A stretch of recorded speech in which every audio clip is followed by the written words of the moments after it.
ladies and gentlemen, boys and girls, children of all ages. Welcome back to your favorite show with your favorite bro. Back one more time after having, I got five on it. We did go 5-0 so far for this Super Wildcard Weekend so far. It has been a lot of fun games as well as some boring games as well. It has been, fun to see all these different storylines kind of, come out. Jaden Daniels yesterday, like we predicted, won the game in Tampa.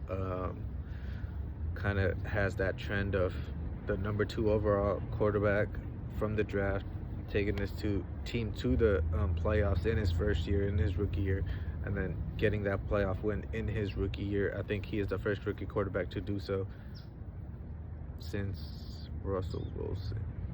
I could be mistaken, but that happened. And then we move on to the game at hand today. First of all, again, I still do want to re-emphasize, put prayers out, love out, just condolences, just good positive vibes out to all those people, families, communities affected with the wildfire down in SoCal. Hearts are still with you. I know that doesn't really, do much, but hopefully, like I said on the last video, hopefully, football has been a little bit of a distraction. Hopefully, if there are some people from SoCal watching, hopefully I can provide a little bit of distraction in these tough times. But we move on to the game at hand. Unfortunately, the game did get moved from LA to Arizona for safety reasons, obviously, so safety first. But since it has moved to Arizona, let's kick on with the matchup at hand. It is the Los Angeles Rams hosting the Minnesota Vikings in Arizona, and in this one we are rocking with the home team. Yes, I said the home team because they are in their divisional opponent. That means they have the familiarity of that stadium. It could have been in Vegas as well, but they did not choose Vegas. They picked the Cardinals for a multitude of reasons probably, but distance-wise as well. However, in this one, I think, like I said, with the familiarity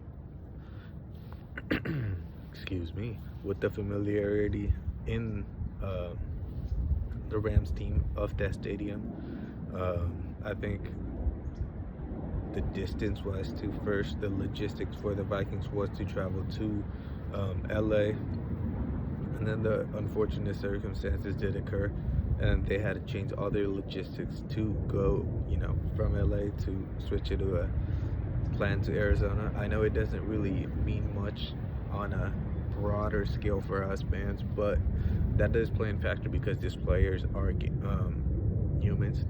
All those things do occur. Like we saw Chiefs, they were in the tarmac like 5 hours, 10 hours, 19 hours before their flight, and then before their game, and then they go to the game when they play the Denver Donkeys at this point in week 18, and they got shut out. Not just did they lose, they got shut out absolutely zilch on the scoreboard. So we already saw that happen, and we see that it is any given Sunday, or for today, any given Monday. So can that happen? Obviously. But for this one, with Puka Nacua, with a Super Bowl winning wide receiver in Cooper Kupp, a veteran, a Triple Crown winner, DeMarcus Robinson, another reliable weapon that people sleep on as a number 3. He has been in high moments with the Chiefs before as well, so he knows what those moments are. He has a good rapport with Matthew Stafford as well, so it's not just the 2 guys that you're gonna have to be worried about. It will be the tight ends kind of coming out, some DeMarcus Robinson routes, some to out route, possible deep shots. We will see what happens with that. On the other side, why I am picking against the Vikings in this one, well, first and foremost, and most importantly, It is a Week 18 matchup. The Detroit Lions hosting the Minnesota Vikings, and I picked the Vikings to win the divisional crown to not have to play this game. They would have had this bye. It would have been Detroit traveling to Arizona or some other way. It would have worked out, but it is the Vikings. They had their moment and they lost, and I do not see a world where a quarterback, in his 1 year wonder, with the offensive line with the left tackle that went out early in the season, that we, kind of tend to forget because of the record that they did end up procuring. That line has regressed. They ran the ball decently last week against Detroit. However, they did not stick with it. I do believe there was merely like 16 carries for their two running backs between Cam Akers and Aaron Jones. I know they were, down early in the game and just kept having to fight back from it. Sam Darnold had like 41 carries. So it kind of showed that if you are ahead early and you got to put Sam Darnold under that pressure of having to surmount a comeback time after time, which the Rams with their explosive offense can do, it is going to be very interesting. I think this game kind of gets back down to the trenches, and let's talk about the trenches. Vikings defense, yes, they have been absolutely phenomenal, but